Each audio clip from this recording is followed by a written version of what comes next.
Salut à tous. Aujourd'hui, on peut voyager presque partout et découvrir notre vaste monde, mais il reste tout de même des endroits plus inaccessibles, voire plus extrêmes. Des endroits qu'on découvre souvent à travers le regard d'aventuriers, d'explorateurs. Ce soir, C'est vous souvent vous propose de rencontrer deux scientifiques qui rentrent d'expédition. Alors, le premier, certains d'entre vous le connaissent déjà. Nous le rencontrions il y a quelques mois lors des préparatifs d'une expédition pour le Spitsberg, le Grand Nord norvégien. Une expédition partagée avec 5 étudiants et un collègue enseignant. Qu'a-t-il ramené de cette expédition au Spitsberg?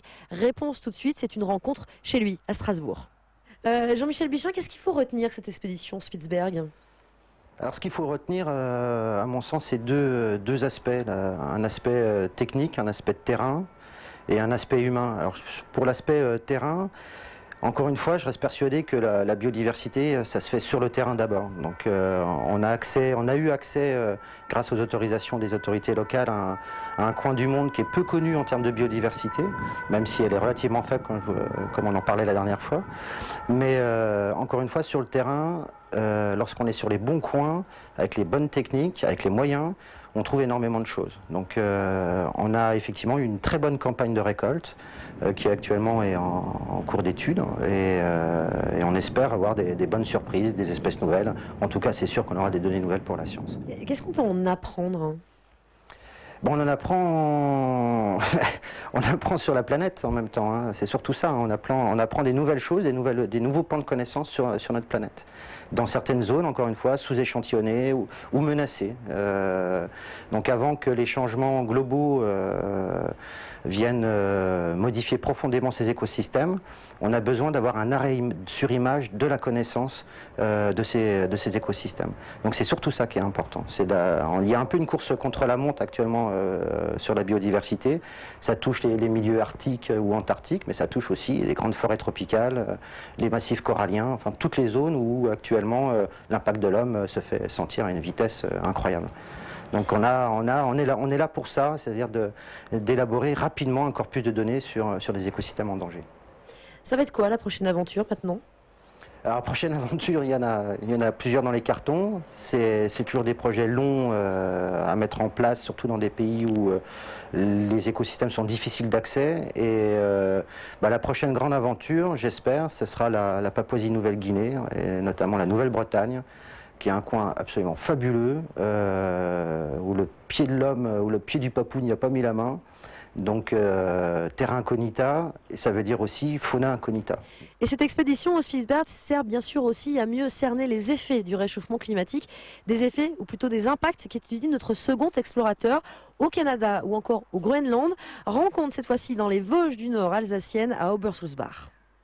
Jean-Louis, bonsoir. Vous êtes naturaliste. L'été dernier, vous étiez pendant 2 mois au Groenland. Quels sont les effets visibles du réchauffement climatique que vous avez découvert sur place?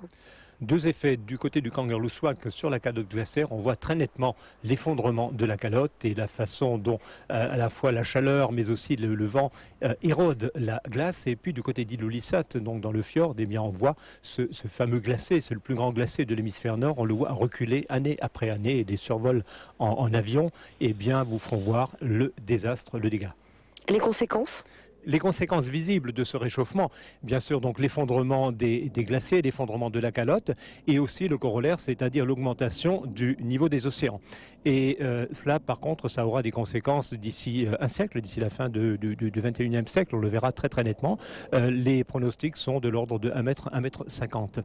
L'autre phénomène, c'est que toute cette eau douce qui va s'ajouter à l'océan glacial arctique, eh bien, va changer la salinité de l'océan, et donc du coup, on va avoir des changements au niveau de la chimie de l'eau et donc la biologie, c'est-à-dire tout le vivant dans l'océan et dans les zones côtières, eh bien, va changer. Alors un impact bien sûr sur l'ensemble des habitants de cette planète, l'homme bien sûr, mais les animaux aussi. Et il y en a un animal qui vous préoccupe beaucoup d'ailleurs, c'est l'ours. Alors là on va parler cette fois-ci du Canada, vous y étiez encore très récemment. C'est pour justement faire des études sur les ours, c'est ça? Oui, je rentre du Canada. Le Canada a 3 populations d'ours, les ours polaires bien sûr, les ours noirs et le grizzly. Le grizzly vit des moments difficiles aussi, il n'est pas sur la glace. Néanmoins, une de ses ressources dans l'ouest, eh bien, c'est le saumon. Les remontées de saumon sont en très nette régression et cela aussi est lié probablement à des phénomènes de changement dans l'océan, donc liés au changement climatique. Et donc un de mes objectifs, c'est d'aller protéger les ours et de faire des études, d'une part sur les populations, c'est-à-dire collecter des poils pour faire des analyses ADN et dresser une carte des populations.